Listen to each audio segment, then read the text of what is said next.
What's the most important thing to look for when choosing a spouse? Well, there's a sound piece of advice to be gleaned from this week's Torah portion. It says, an Ammonite or a Moabite may not enter the congregation of God. Even the 10th generation may not enter into the congregation of Hashem to eternity, because they did not come out to meet you with bread and water on the way when you left Egypt. What's so terrible about this? Just because they didn't rush out to greet the Jewish people with cheese danishes and coffee, they can never become Jews, never become Jewish. Even an Egyptian whose forefathers used Jewish children as bricks in their palaces and tombs may convert and after 3 generations marry a Jew.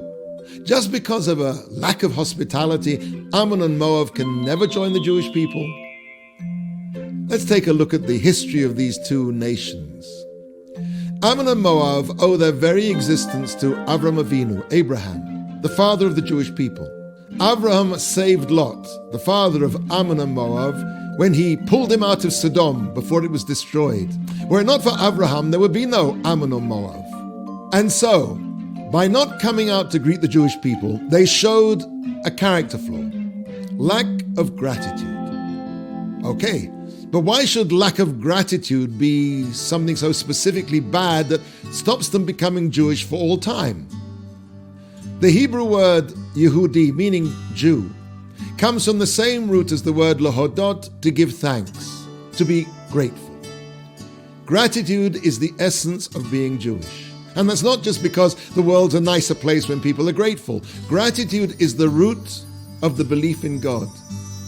When we sensitize ourselves to being grateful, to seeing life as one big gift, then we'll want to find the giver of that gift.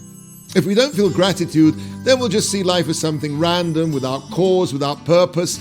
It's not that atheism leads to ingratitude. Ingratitude leads to atheism. The prophet Yeshayahu, Isaiah, wrote, "You are my witnesses, says Hashem, you the Jewish people." The job of the Jewish people in this world is to witness to the existence of God, and we can only fulfill that awesome task if we live up to our names to be Yehudim, to be thankers. So what emerges from this is a sound piece of advice when selecting a marriage partner.